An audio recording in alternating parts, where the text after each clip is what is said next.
Alrighty, so you are Mr. Sam Bush. You're an award-winning bluegrass musician. How are you, sir? Doing great.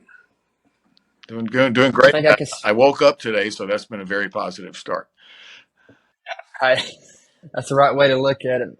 Me and Ethan are both honored to have you on here. Yes, sir. I saw you this summer at the Blue Ridge Music Center. A lady named Tamara Sutphen Uh, took me, and I was blown away by your show. I'd never heard of you before, and it was just a great show, and I enjoyed it.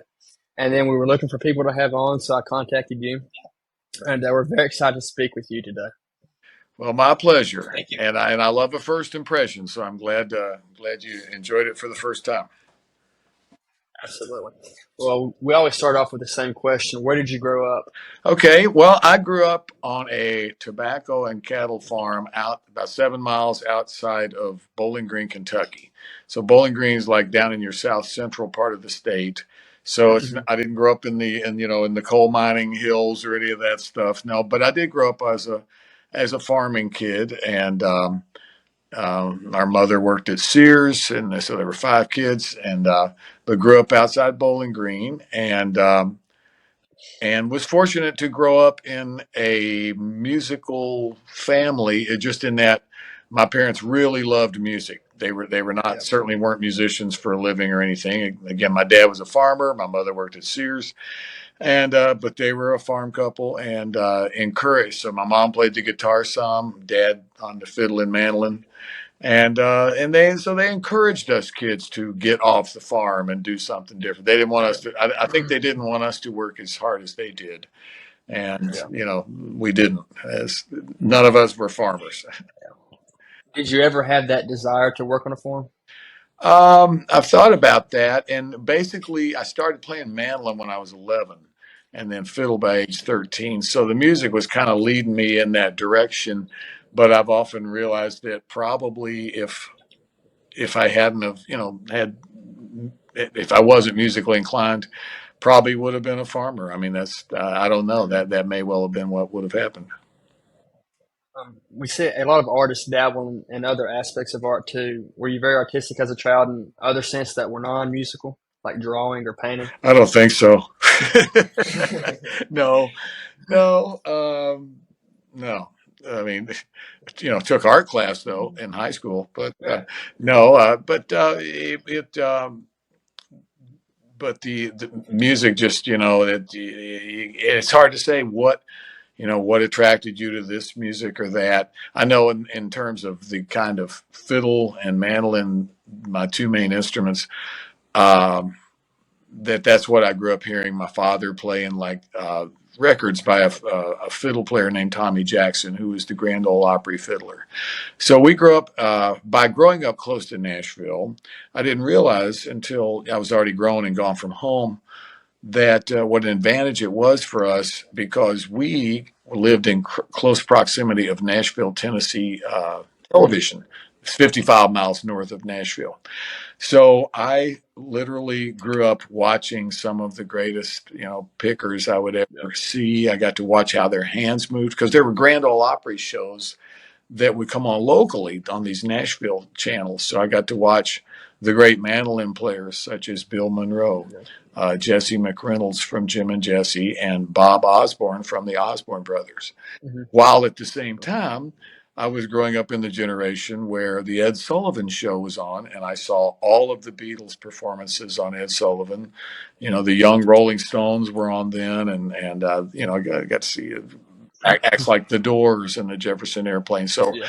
I got, but watching TV before there was such a thing as learning videos as there is now on instruments and Hmm. vocally, uh, though watching TV was a great learning guide for me. Just getting to watch how the musicians' hands moved and how they worked was a great learning guide for me. So, and growing up in the '60s,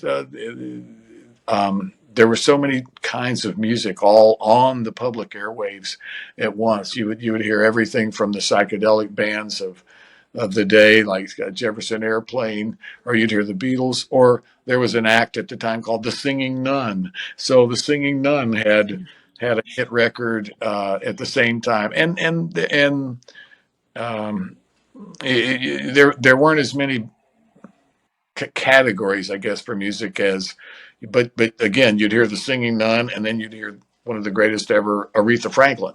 So there, or you still got to, and we got to see the Beatles on TV. So that was a pretty marvelous time to get to hear music. You mentioned your art class you took in high school. Were there any music or band classes that you participated in? And did they kind of shape your music style, or were they boring, maybe? Yes, I was fortunate that we had band. There was a marching band, a high school band, and also what you would call not an orchestra, but what you call stage band when you were playing in for your assemblies and stuff. So I was fortunate that our band director was a guy named George Mills, and Mr. Mills was a wonderful influence and a very positive influence on us. And there weren't many natural musicians, and it was a small ensemble. It got to be a large school, but there was still only ever about 45 people in the band. But I got to be in the band, and so I played drum in the marching band, bass drum one year, snare drum another. Uh, but Mr. Mills also had actually worked with my mother at Sears, and he knew I had some talent for music, and he got the school to buy a bass fiddle, a bass Wow. violin. And Mr. Mills was a cello player. It was his most natural instrument. So, at any rate, he gave me bass lessons, and so I had to really hone down on it and learn to read bass clef for the bass violin. So I played the bass violin in the stage band and drums in the marching band, and marching band was a great education and great discipline. Uh, Right. no messing around. You go one step too far, and you've messed up the whole formation, as I know. And Yeah. so marching band, and then there was what was called mixed chorus. So boys and girls, Okay. the, Yeah. the high school chorus. So I was in mixed chorus for 2 or 3 years, I guess 3 years, 2 years in the band. But I will say, when I was playing the bass fiddle in the school orchestra, the school stage band, Mr. Mills was a great influence because he recognized that I was being a little shy on my instrument, and so Yeah. when he'd solo me in front of the rest of the band, it would be incredibly intimidating. Right. And Yeah. he told me, he gave me a great bit of advice, is that he said, your playing sounds like you're trying to avoid a mistake rather than to actually play your instrument. So you got to change that, because it's going to always sound that way if you don't correct that. And he said, if you make a mistake, make a really big one in front of everybody, and probably you won't do that again. You might make a different mistake, but you won't Yeah. make that one again. So it was Mr. Mills that encouraged me to quit horsing around, and hit it and play with authority, and Sure. learn to play your instruments with authority. So George Mills was a great influence. So my high school band director was one of my most positive influences. Absolutely. Um, you in a lot of your music, you do a lot of vocals. Did you have that talent very early on for singing? uh, I wouldn't say that, no. But well, I could always, I could hear the harmony parts, and sing harmony easily. And when I say hear it, it's that it wasn't until I got in high school band, and needed to learn to read music, to that I came up when you come from a world of country or folk music. It's generally learned, and rock and roll too. It's learned by ear. You learn it because you hear it. You didn't really learn to read music and necessarily become educated on the instrument. But I learned to read music, and so the discipline of all that was just one of the most important things that I ever did. But for singing, I kind of my sisters were the singers, and had two sisters that sang, so I would kind of maybe grab a harmony part sometime. But Okay. I, I started singing lead in bluegrass style bands when I was about 19, out of necessity. We had another singer that we both sang lead, but then when he quit, um, we honestly we weren't finding anyone any better than me to do it, so I just did it. And Filled in. so I always thought of myself as an instrumentalist that also sang, when in fact, now I can actually, when I look at the way our show is, of course, there would be maybe three instrumentals in the show Yep. and the rest is vocals. So I don't always realize that I am also a singer for a living. So, Yep. and You singing was always a little more intimidating than playing when I was a kid. I had a pretty weak voice and I've had to work really hard to make it project and yeah. learn to do that. You mentioned high school earlier. Were you very academic in school? Well, I carried books, to classes. Yeah. I tell you what now, and this is not always easy to admit, but when I was in school, I got so over by the time I was in high school, having Mhm. had again started playing mandolin at age 11 and fiddle around 13. By the time I got to high school, I was so engrossed. My mind was so occupied with music, and it didn't matter what kind. I just and to this day we'll still do that sometimes. It invades my brain in the middle of a Right. conversation, perhaps. All of a Yeah. sudden I might think of a melody or think of some things, and my mind will actually lose itself in music, and all of a sudden I realize I'm lost in the conversation. Well, that happened to me a lot in high school. I'd be sitting in the classroom thinking about, that's all I could think about was music. And be it the high school band arrangement we were going to play later, or the rock and roll song that I was learning with the rock band I was in, or the bluegrass song that I was learning that I was going to play in the bluegrass band I was in. And teacher call on me, and I'm just totally lost because I realize my mind, I guess my eyes are looking at him, but I, my mind went to music. So Yeah. it's either a blessing or a curse, whichever way you look at it. I'd like to think it's been a good thing that Yeah. music is, but I'm happy that uh, it still invades my brain that much. Uh, my wife and I'll be having a conversation, and she'll look down and see fingers moving on my left hand, going, "Are you working up something?" maybe, maybe, Maybe. Yeah. but yeah, but so that Yeah. uh, again, I'll think of it as a blessing that's always occurred to me, that music just invades my brain. You mentioned playing shyly earlier. Have you ever had to public speak? And do you think, well, obviously you've had to public speak, but do you think that your music, your instrumental work, and your vocal work has influenced your public speaking in some way? Maybe made you more comfortable with it or less comfortable? Well, with public speaking, that too just came with you call it the MC of the Yeah. show, the master of Yeah. ceremony. And Okay. so I became the MC because, well, Out of quite necessity. frankly, the MC of the band left the band, Yeah. leaving us without one. And so somebody had to do it, and our banjo player, for instance, would always look at me and go, "Well, I'm not doing it. I don't care if anybody does it." And okay, well, I guess I will. And so I had to learn to do that, and that's where it's easiest to make the most mistakes, simply Right. standing and talking over the mic. On when I'm singing a song, that's established, and when I'm playing my mandolin, that's established.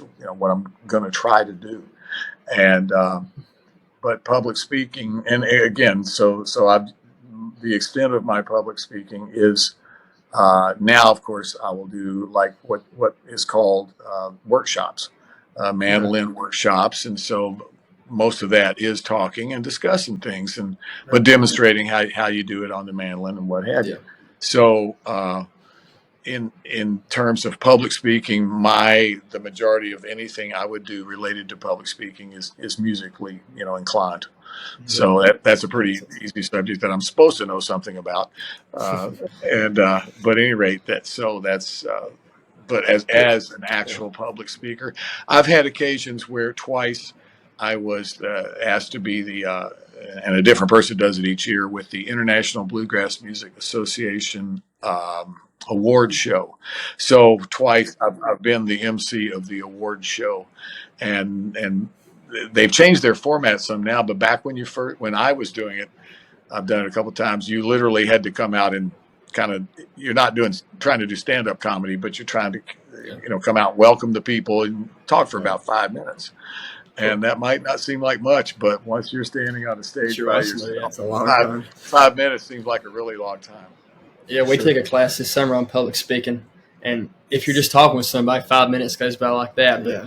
when everybody's looking at you, It's scary. it can It's drag tough. on a little bit. It can be intimidating, and it took me a while to always go on with the attitude, that people want to like it. People Right. came to the Yeah. show with people came to like it. They didn't come not to like it. So, try to join in that, because yes, of course, it can be intimidating, especially like there's different kinds of audiences that we play for, and sometimes what we think of in the performing arts centers, the nice auditoriums, where people might pay a subscription series to come in, and they go to a lot of concerts, and those concerts could include, bluegrass, newgrass, folk, classical music. So Yeah. people come to hear that, and sometimes if the audience is really quiet and really listening, that can sort of be the most intimidating as you Right. stand there, hoping to Yeah. please the audience. Can you sense an audience, the feeling and vibe that they're putting off from the stage? Yeah, you can, yes, because I mean, and what we do, of course, our brand of entertainment is really what Mm-hmm. we stand there and play and sing, and yes, I talk between songs, but it's not in the world of show business what we think of, and seeing dancers with lots of bands now and what have you, dancers and light shows. Uh, Sure. ours is more of just stand there and play. So it's what I like to think of as like creating a circle of positive energy in the room, and then so obviously it has to start with me and the band. And Right. because again, when we're playing well, and I've been fortunate to have been playing with some of these guys for a couple of them, the drummer over 20 years now, and so Wow. we have a really good groove, and we feel that this feeling of timing really Yeah. when it's going. So when that circle of communication is good right off the bat, it's a 5-piece band. So when the Mm-hmm. 5 of us are playing, and it already, within the first song, you kind of know if it's feeling good or not. Yep. Then, yes, we feel that energy transmit to the audience. You can feel it.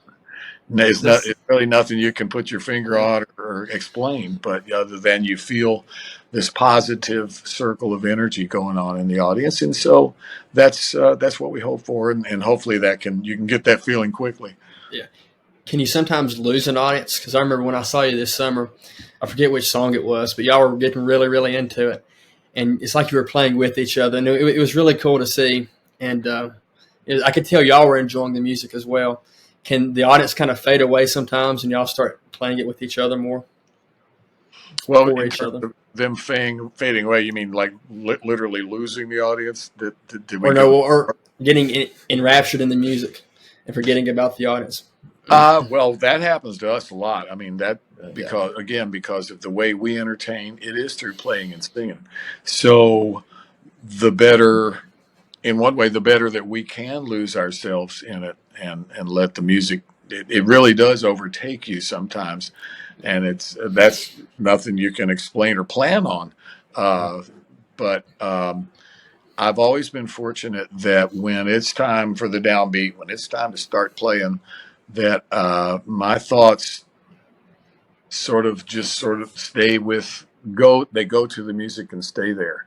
And I'm Yeah. fortunate that I'm not thinking about any thing that's that I didn't get done that day, or a problem of the day, or what have you, that my mind can just channel music at that time.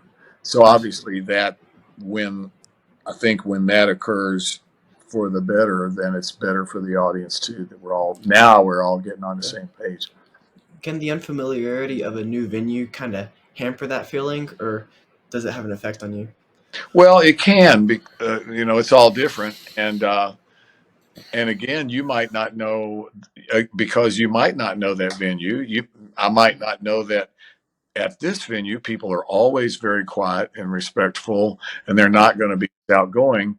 Than if where you go into, like, sometimes we play these big things, I'll call them stand-up bars, where there aren't really seats, and obviously more college age people are come to those shows because old folks like me don't want to stand up for 3 hours, and but so when in a stand-up bar, people are going to talk to each other more. You're standing there with each other, and everybody's having a good time. Maybe some are singing along, maybe some are dancing. And in that situation, it's kind of easier to feel the positive vibe because people are outgoing and they're yelling at you and they're yelling encouragement at you and stuff. So it, it sometimes you do have to kind of feel the room as you first go through first so many numbers. But again, but always remember, people came to dig it. Yeah. Right, right. Has there ever been a venue where you haven't enjoyed playing at, for maybe for the setup or the people, or have you just generally enjoyed them all? Or if you even want to ask that, you might want to be invited back. I don't Yeah, know. yeah, that's Oh, true. You may not want to answer that. well, no, of course you've been to things that didn't work out. I mean, Sure. for instance, like long ago, I've been doing this a long time, fellers, and uh, earlier in life, you're just out there struggling for people to notice you. Um, there was there was a rock and roll star in the '70s named Leon Russell. So we became a band called Newgrass Revival, which was a four-piece bluegrass style group, uh, bluegrass, newgrass. Any rate, we became Leon's band for a while. Well, he was this big rock and roll star, and Yep. people didn't know us at all. And Right. so for the very first time we came out, as we were his band for 2 years, and he totally switched direction to use a band with bluegrass style instruments to play his rock and roll music. Well, we were the guys that could play that way. And it was a real high energy, fun show. I invite you to check it out sometime. Leon Russell and the Newgrass Revival. Okay. But anyhow, it was like being in a 50s rock band with bluegrass instruments. But his audience wasn't ready for us at all. So Mm. we were to go out and start the show and play for 30 minutes, and then we would back him for an hour and a half, 2 hours. Yeah. Well, our very first show, we came out. The audience took one listen to some of our first song, and they booed us so loud Oh wow. that me and the banjo player would have a look we'd give each other. Go, all right. And let me put it this way: they booed us for 30 minutes, so we played 45. Mm. You mentioned You're not gonna make us leave here with our tail between our legs. So we Yeah. yeah. we always took it more of a challenge. Well, then we'll just if they're gonna boo, but that didn't Yeah. ever occur very much, but it hasn't happened, and so I don't remember the name of the venue, so I couldn't blame it on the room itself. Um, just people in Dallas, Texas, that night. How long did it take y'all to really come into your own when y'all were playing with that band for Well, the audience to start accepting you? we were accepted fairly quickly. I mean, we were always the group known for pressing the limits of bluegrass style music to the point where we changed it so much people started calling the kind of bluegrass that we played newgrass, named Mhm. after our band Newgrass Revival. And now it's actually so it's incredibly hard for me to believe that, when I started playing mandolin for a living, I was 18 years old, and I'm now 71. So I've been doing it all these years. And these, uh, in the early days, sure, there was met with some resistance, but that's just part of any kind of different kind of music. Yeah. Excuse me. You might be met with some resistance, Yeah.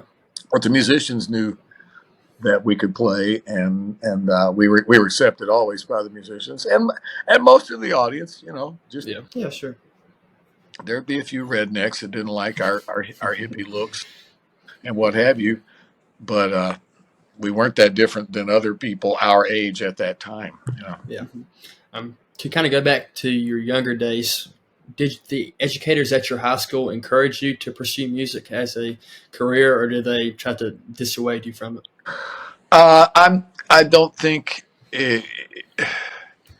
at that time there wasn't as much great activities for youth as far as, in other words, the only thing. I mean, our band director, Mr. Mills, he actually had a music appreciation class, and that class also encouraged me to want to play music for a living because Mr. Mills talked about all kinds of music, mainly Yeah. classical. But he was a hip enough guy in the late '60s that he was telling us, well, there's the three B's: Brahms, Bach, and Beethoven, and now there's going to be a fourth. It's going to be Beatles. Hmm. And he said, my classical friends don't believe me, but it's true. And so, that being said, he was kind of pushing us to think in our minds, to open our minds more to different types of stuff, for sure. Yeah. Yeah. What music, when you were younger, inspired you besides bluegrass? Because '60s and '70s, that's my favorite type of music, my favorite era of music. Was there any specific bands or groups that really, turned you on to Well, it? yeah, I mean, but mine was a very mixed bag because I was influenced by a lot of. I was just a sponge for different types of music, and you heard a lot more of it back then, intermingled, different types. Hmm. Right. So, of course, I had my bluegrass influences, which was Bill Monroe. My main mandolin influences were Bill Monroe, and then the great Jethro Burns, who was a jazz mandolin player that was part of a comedy duo named Homer and Jethro.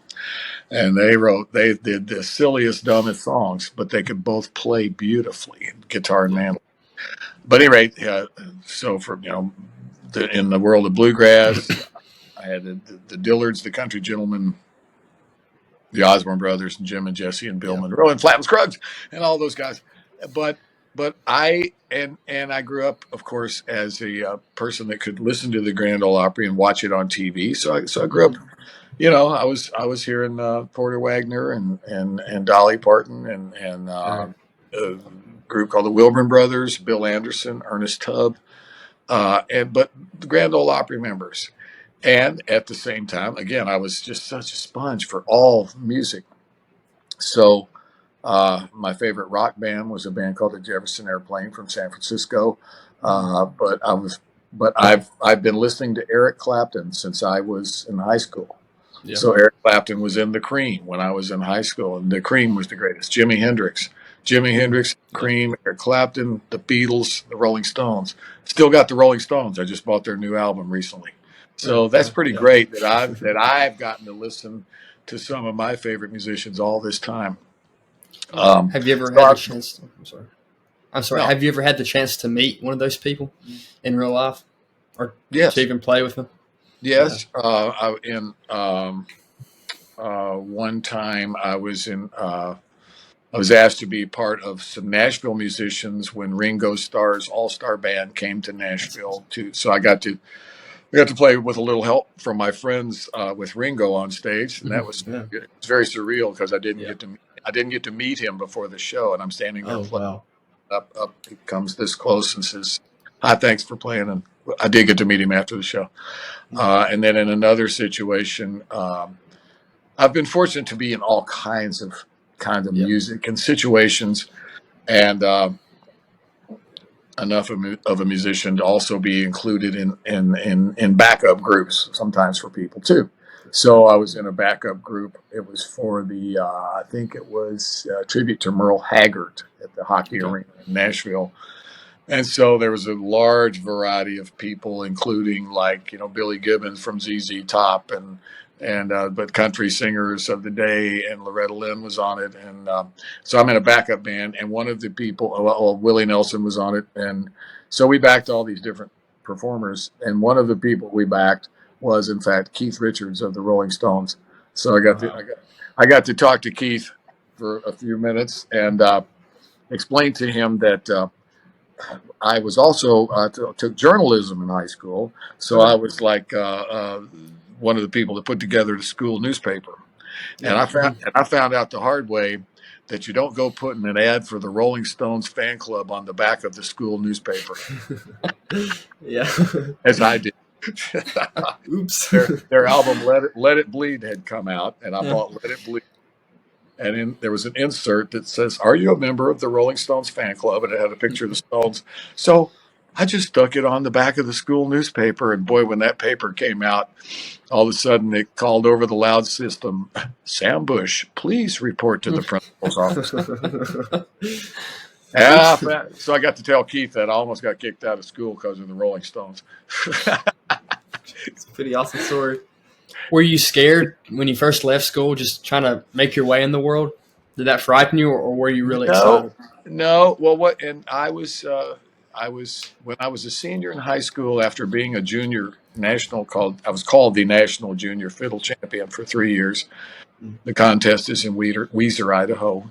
Any rate, I took violin lessons from a professor at Western Kentucky University in Bowling Green for my senior year. I took lessons from a professor named Betty Pease, and Mrs. Pease was really a really strict teacher, and so she was. I went from being a fiddle champ to a beginning violinist with her. So she was going to help me go to Western with a violin scholarship.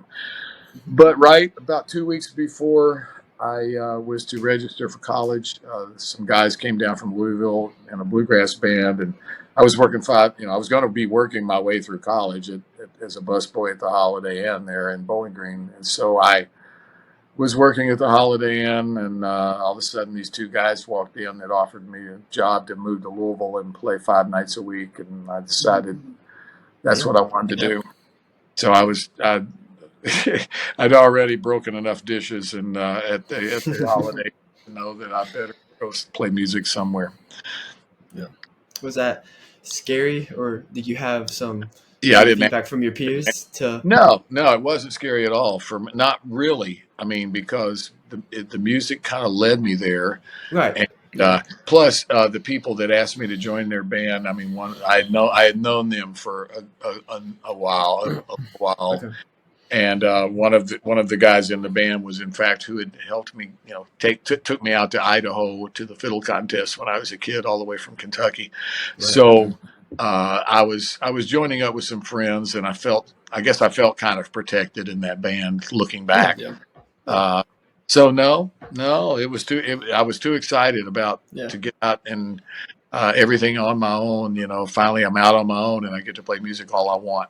And and the first couple of years I was out of high school, I played music all I want to the point I actually ran myself into a state of exhaustion because I was just if there was a jam session I wanted to be in it, and I didn't rest a lot. And I found out I literally went into a kind of a little exhaustion state where a doctor had to tell me, you have to sleep. I went, oh, okay.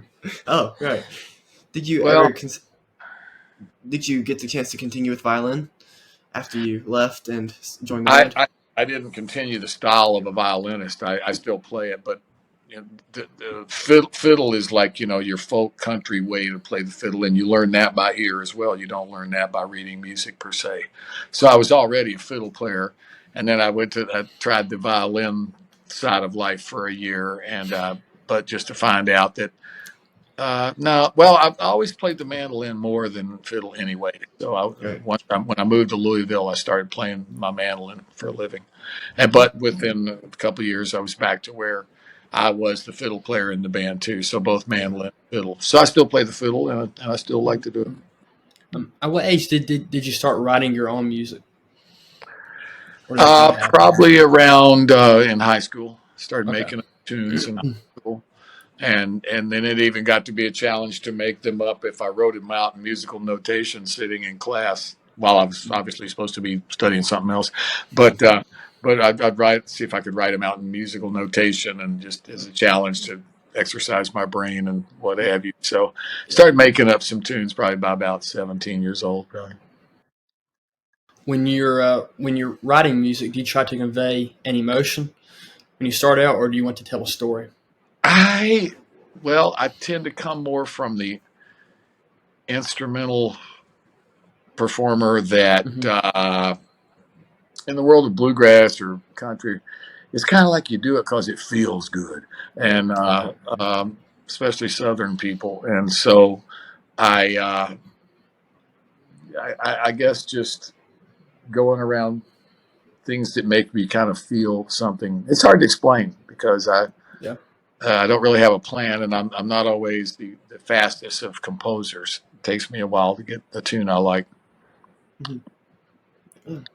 Have you ever decided to perform a tune and then decide that you didn't like it after performing it and you wanted to swap things around or just maybe discard it Yep. completely?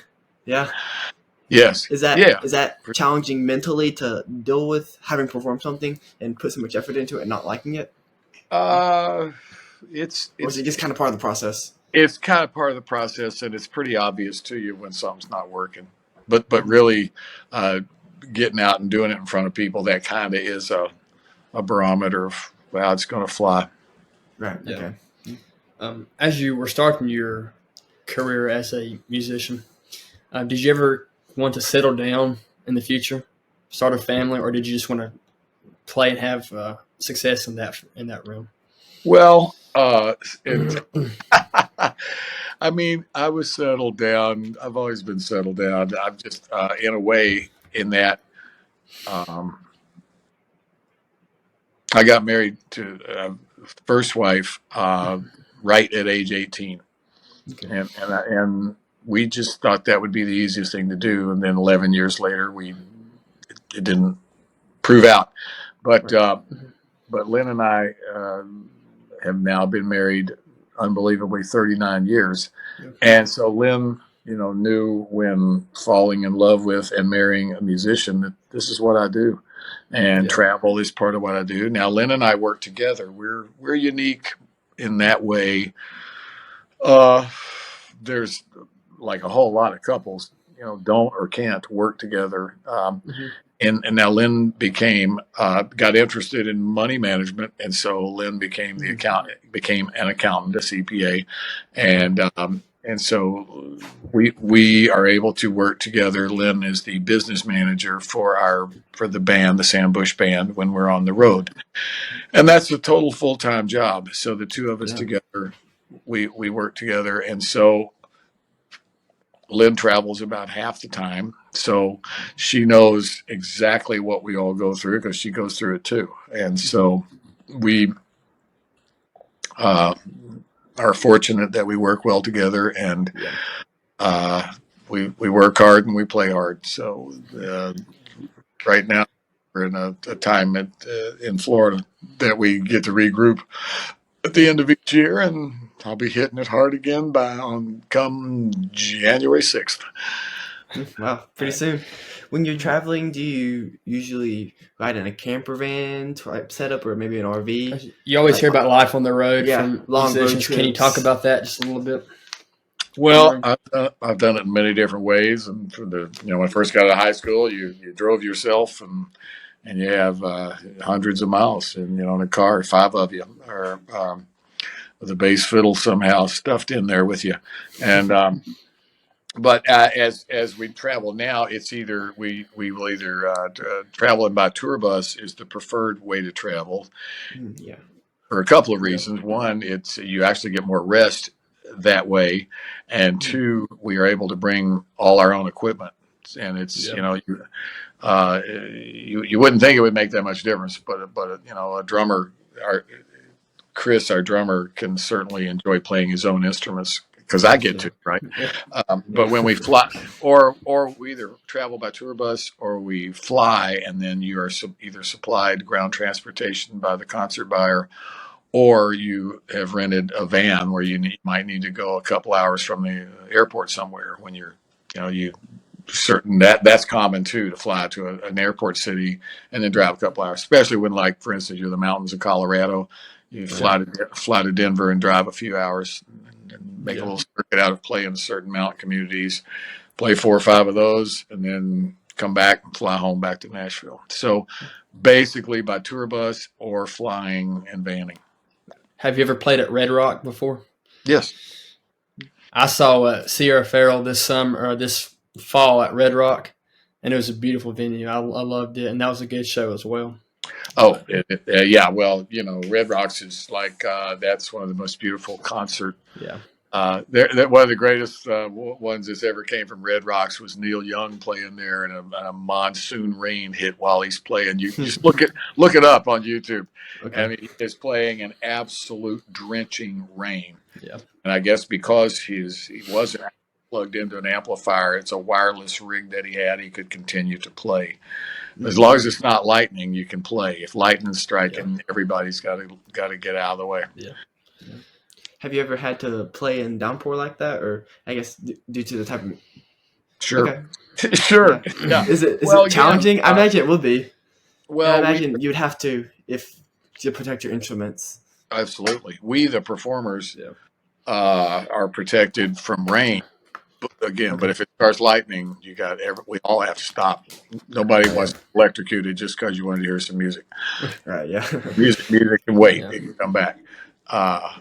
But yeah, but Red Rock, and that with the Neil Young at Red Rocks rainstorm. It's amazing because he keeps playing it really good. But our instruments, my old mandolin was made in 1937, and if it got wet like that, it would be ruined forever. Right. So no, those have to be solid body electric instruments that get wet. Yeah, it might work again. And even at that, you're endangering your electronic parts. Right. Yeah. So you've talked about your work with bands. When did you start to kind of separate and go off on your own to start the Sam Bush Band? Start playing more solo. 1996 started up under calling them my name. Cause got out of high school, I was in the band Bluegrass Revival for 18 years. When we broke up, our last job was opening for the Grateful Dead on New Year's Eve, 1989. So we didn't make it into the 90s. And then in 1990, I started playing with a singer thought of as a country singer, Emmylou Harris. Played with Emmylou for 5 years in her band. And then I kind of freelanced around here and there. I played some with Lyle Lovett, played some with Bela Fleck and the Flecktones. Bela and I were in Newgrass Revival together as well for the last 9 years. And but around 1996, I felt that it was, I was ready to start going back to making, playing tunes I wrote and sing. Right. And so started with what we call the Sam Bush Band in 1996, and still going. That's right. They're still working. You've been nominated for, I think, 14 Grammys. When was your first Grammy win? Was it a solo or? No, I haven't won any solo, but I've won 3, and as part of ensembles. And the first one was as a member of Emmylou Harris's band, the Nash Ramblers. And Emmy cut a live record called Emmylou Harris and the Nash Ramblers live at the Ryman, our famous auditorium in Nashville. And it won best country group or best vocal group, country best vocal group. The next one was the year of 96. I played with the Flecktones a number of shows, and a live record was recorded with that. So so I got to be, as a member of the Flecktones, a Grammy for best pop instrumental. So got 1 for vocals, 1 for instrumental.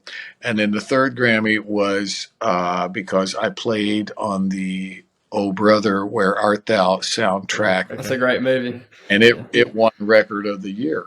And so it's... Can you talk about working on Oh Brother, Where Art Thou? Well, Luke loves that movie. I love that movie. So. Yeah, well, I was there for a couple of days working on music at a studio in Nashville, the music part. And I now know that for movies and what have you, there's a lot of music recorded that isn't used. So I played on 2 or 3 different versions of Man of Constant Sorrow that wasn't used. And they were trying to get it where George Clooney could sing it himself. He wanted to actually sing it. And so that's why it's actually in the key it was in. And Dan Tominski, who did sing it, Constant Sorrow, who sang that song, we recorded it in different ways and maybe different keys for George Clooney, what have you. And then they finally realized, no, they just need to have him lip sync with Dan's, because Dan sang it so beautifully. And so it was interesting. But again, you play on a lot of music on a soundtrack that isn't used. Right. And so you played on a man of constant sorrow for that album for that. I played on a version of it that wasn't used. Yeah. Oh, okay, yeah, What I am on the record of the soundtrack record, I play mandolin on. He's in the jailhouse now. okay, So okay, yeah, but I love that movie and the way that yeah. music is really one of the stories is the music. That's pretty. Mhm. Was that the only movie soundtrack you ever participated in, or did you just? Ah, no, no. I was. They made a movie about somewhere in the '90s. They made a remake of the Beverly Hillbillies with Jim Varney playing Jed Clampett. So that was in the Beverly Hillbillies soundtrack movie. There's a Fox and the Hound Part Two Disney Okay. movie I've played in. I haven't really played on a lot of soundtracks because soundtracks are basically a lot of them are recorded in Los Angeles or New York. Yep. Mhm. So really, for now, when there was an ABC television show called Nashville, I Mhm. played on quite a few of the Nashville songs that would be recorded and played the part on camera of one of the actors' fiddle players. Uh, Yep. of a character named Deacon. I was Deacon's fiddle player. Somebody goes, "Yeah, I can see your right hand. I knew it was you." That's all we got on camera. So when you are nominated for a Grammy, especially earlier on, were you just happy to be there, or did you really, want to win? Well, of I course guess you always want to win, but well, yeah. I mean, you yeah, want Did to you win it, expect to? but to get to be one of the five finalists out of all the people that could happen in each category, that's pretty overwhelming because Grammys are all encompassing. It's all music, all types of music, and one of the things I love about the Grammys is that the their section there's probably types of music maybe you don't care for, maybe you don't know much about, but guess what? Their trophy counts just as much yeah, as all the rock and roll trophies. It's the same trophy. So the polka yeah, guy, the Grammy for the best polka album, is just as important as anybody else's Grammy, and that's what I love about them. They respect and represent all styles of music. So that part I really love, and of course, there's only about I think 12 Grammy awards given out on the TV broadcast, and all the rest of us are in what is called the pre-telecast awards. So almost all country or bluegrass, classical, jazz. I mean everything that isn't just the current TV trend of music. yeah, Right. So you're going to therefore what's on the Grammy Awards is a lot more. You think of them as uh, song and dance routines. There's a lot of dances and yeah, fireworks, light shows and stuff, and it makes great TV. And yeah, gosh, there's like 160 something awards that are wow, given that I didn't aren't the realize that. ones that you see Yeah, on TV.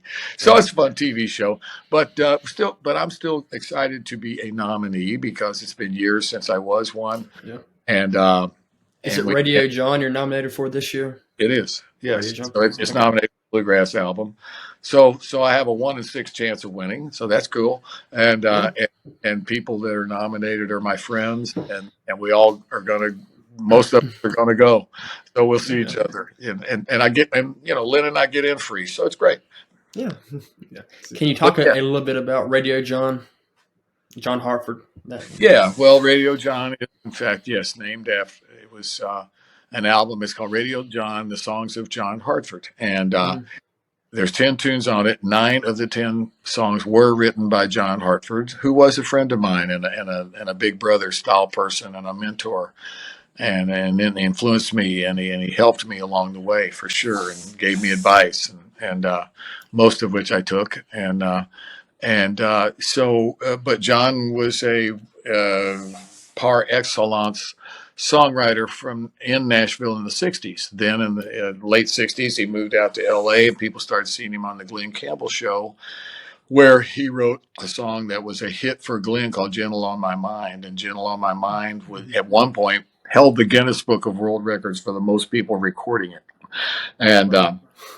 so, at any rate, John was a great musician, fiddler, banjo picker, guitar player, great Yeah. singer, great songwriter. He learned to dance. He was a Renaissance style man. He became a steamboat captain. He worked on Oh steamboats as wow. a kid and was always interested in that growing up around St. Yeah. Louis. But he uh, became a steamboat captain. I said, well, gosh, what all does that entail? He said, well, for starters, you have to be able to map out the entire Mississippi River on paper. Wow. Yeah. That's pretty amazing for me to think of. And I got to ride with him once on a steamboat. He was a pilot outside of Peoria, Illinois, on a boat called the Julia Bell Swain that's mentioned in the song Radio John. Okay. So the 9 out of 10 tunes are written by John, and the song Radio John itself is written by me and a friend named John Pennell. And Pennell grew up around Illinois, is from Illinois, so he was very aware of Hartford. And we tried to just include in the song about John, the Radio John song, things that John was good at, and because he was so good at so many things, Yeah. even got to where handwriting, he was like most beautiful calligraphy style handwriting. One day he said, I decided I was going to learn to write that way, or one day he said, I decided I'm going to learn to dance while I play the fiddle and banjo, and then he did it, and Yeah. it's just so. At any rate, he was incredibly talented, and it's a loving tribute to my friend John. Yeah. John died back in around the year 2000, Mm. and I just started singing my favorite Hartford songs, and before I knew it, I was laying them down on recording devices, and ended up playing all the instruments myself on that record, except for the song Radio John. So I'm glad I've tried it one time to play all the instruments myself, because for me it's not as near as joyful as playing with others. That's the joyful part of music, the Yeah. communication with other people. Yeah. Can you talk a little bit about the song "Tall Buildings"? Because that's one of my favorite songs that you've played. Yes, And, Luke talks about it a lot. I love the story behind it too. Well, John, that one he wrote. Hartford wrote that song in the '60s, and it was on one of the early John Hartford albums that I would buy and admire as a boy, when I was a teenager. And so he re-recorded some of his songs in the '70s. And by now I was playing with him on records. So that song, Tall Buildings, I got to record with John in about, I'm guessing, somewhere around 75, 76, somewhere in there. And I played and sang on his newer version of In Tall Buildings. And I just always really loved that song and what it said. It's almost about me, the country boy. I haven't, I didn't have to cut my hair, but I certainly do. But I certainly go to meeting. I don't work in tall buildings for a living, but I do go to them Yeah. for meetings, and it's part of. I go to tall buildings figuratively and actually. Literally, I go to the tall buildings to do music business, and Yeah. Yeah. but that one is more. I think of it more as a person that went to New York to have to go to take a ride. It almost it has a good, a really strong melancholic feel to get back to the flowers and get back to you. And I just really connected with that song. I thought it was really beautiful. The music fits those words too, as far as the Yeah. melancholy feeling you're talking about. Yeah. Your other album, Circles Around Me, is also really good. Can you talk about the song Circles Around Me and kind of why you named the album off of that song? Yeah, that was co-written. I co-wrote that with a friend named Jeff Black, and Jeff is a marvelous songwriter. And I, as a songwriter, I'm much better if I can collaborate with someone. But Jeff and I wrote that when when we first get together to write, we just talk. We talk about things and what's important to us, what has made an impact on us lately, and what have you. And this song "Circles Around Me,"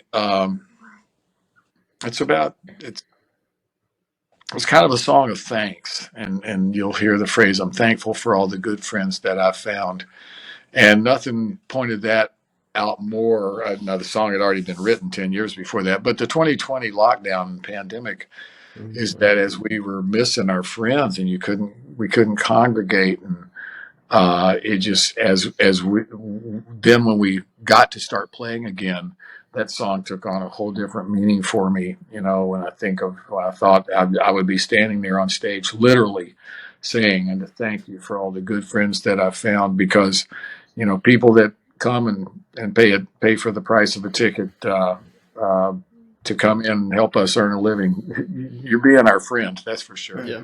Yeah. And I know you probably like all of your songs, but which song of yours do you have a feeling of attachment to the most? Do you feel most attached to? Circles around me is one. There's another one called Transcendental Meditation Blues that Jeff and I wrote that one too, Jeff Black. It's not about transcendental meditation. What it is when Lynn and I were young and just dating. It was the summer of '78, and I lived down in the country in Kentucky. She lived up in Louisville, and the transmission was out on my car all summer. Didn't have the money to get so. I would drive the Greyhound up to Louisville to visit Lynn, and she'd pick me up at the Greyhound bus station. It was about a 2.5 hour bus ride. Yeah. And the way Jeff and I write it never really states the obvious, but what that song is about is literally me, my journey on the Greyhound bus to try to get to Louisville to see this newfound love of mine that now we've been married 39 years. That's impressive. Congratulations. As we're wrapping up here, that's kind of like 39 years married to a mandolin player. That's like, it's like dog years. It's like 75 in real people's life. Yeah, no kidding. Well, as we're wrapping up here, we have a series of questions that we ask every interviewee, and I'll let Luke go first. Well, I have a few this time, actually. Is this a lightning round? Oh, something like that, yeah. Lightning round. Where do you see the bluegrass genre going in the next few years? Well, hard to know, but it's going well. I'll tell you that, because we have such good young players that are setting the trends now, and maybe the four that come to mind, like right off the bat, are Chris Thiele, Sierra Hull, Molly Tuttle, and Billy Strings, that are, a lot of people are hearing these people play, and they're hearing wonderful musicianship when you hear any people, and I'm really, really happy for Billy, because Billy Strings drawing a large audience out there, and I believe Billy is turning people on. A lot of people that haven't maybe heard these instruments played, certainly not in this way before, that Billy, people are. He's turning people on that may not seen people play these kind of instruments before, and certainly not in the progressive way Billy can play. He's really good. He is good. One of his songs right now, "In the Morning Light," is one of my favorites this year. Yeah. He's knowing that you right off the bat, that's just 4 people. There are loads of good young musicians now. So bluegrass is in great hands. And at this moment, I think it's in a great situation, because you still have a person that I consider a first-generation bluegrasser, Del McCoury. You still have Del McCoury doing it, and I'm kind of second generation. So now there's, heck, a lot of the second generation are getting too old to pick now. So, but the young, there's great young musicians coming up, and it's very positive, right? Del McCoury, I think he was on NPR. That little like tiny room they have where they have everybody come in and play. Tiny desk, Tiny desk. Yeah, I heard him on there. Yeah, you're often called the father of progressive bluegrass. Can you kind of explain what progressive bluegrass is? In a nutshell, really, it's just that you play you play contemporary music on traditional bluegrass instruments. And by contemporary music, I mean you're writing and playing your own tunes, and having influences outside, all the influences, you're influenced by everything: country, bluegrass, jazz, rock, folk, everything, classical. Absolutely. So it's really contemporary music played and sung on traditional bluegrass instruments. Do you want to plug anything? What music are you working on right now or in the future? Anything you're excited about? You might not be able to tell us, but I'm excited about getting up in the morning. Are you kidding? Well, as I told you, Lynn and I are in Florida as we talk, and we come down. I bring instruments with me, and I make up tunes, or try to record little versions myself on a little small recorder, digital, record versions myself that maybe I want to show, get an idea of how kind Yeah. of like it sound, and then show it to my band. Yeah. So nothing specific that I'm working on right now, but the year's coming up, and 2024 is about to happen, and I'm getting A couple days. nothing weird happens. I'll be at Telluride Bluegrass Festival in Colorado for what will be my 50th consecutive year to Wow. play. That's amazing.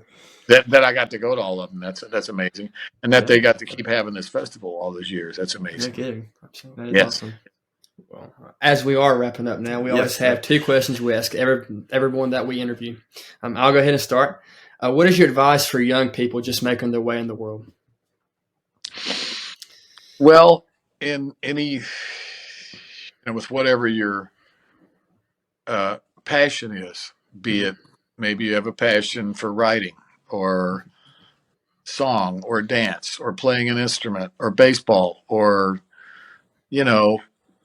a passion for accounting, a passion for just but I guess I can think of it as far as giving people musical advice uh, in the field I've gone in, which is try to remember what, as you keep going through it, if you decide you want to make your living doing this, well, that's a whole different ball of wax. I know a lot of great musicians that didn't want to do this for a living because you don't want to go through this lifestyle, or because I got a feeling playing music, it can be likened a lot to hitting a baseball. If you get a hit 3 out of 10 times in your life hitting a baseball, you may make the Hall of Fame. So it's a game of failure, right? So the Right. music business can sort of be a game of failure, I guess. But I tend to think of it as the long run. It's a marathon, not a sprint. So I've been doing this a long time, and I really hope to keep doing it for a long time. And that depends on, does your voice work? Still here? How's your hands? And things I didn't have to think about 40 years ago, but now Yeah. they're reality. But Yeah. it's, I'm pretty encouraged. And our next question is a bit of a doozy. We ask everyone this, and we've had some really interesting answers. Ethan. Yeah, the answers always really show the true person of a character, and that is, what is the meaning of life to you Personally. The meaning of life. Yeah, it's a bit abstract, You but don't want to know much, do you? Well, the meaning of life is kind of like this. I've had occasions to, um, people know I've had a varied medical things happen to me in my life as a cancer survivor of a few times, and um, anytime I would go into you got always to have a little talk with yourself before you're sedated, because you might not wake up. And so there's kind of three things I think about, and I've thought about it a lot, uh, but not just at that moment. I think about it, which is, do you love? Yes, I do. Mhm. I love a lot of people. I very much love my wife, and I'm very fortunate in that way. Two, are you loved? Do you feel loved? Yes, I do. I'm fortunate in that way. And three, uh, are you okay with what you've done with your life? Yeah, I am. So in that way, that's the meaning of life: the love, and feeling that I've been true to myself. And so being true to yourself and feeling the love and giving it. That's it. Yeah. All right, that's beautiful. Thank you for Well, thank you, sir. That was beautiful. that. Was awesome. We really appreciate you coming on today. It's an honor for both of us. Yes. And this is Mr. Well, Sam Bush. Well, I appreciate you Thank you. guys for having me on. Thank you.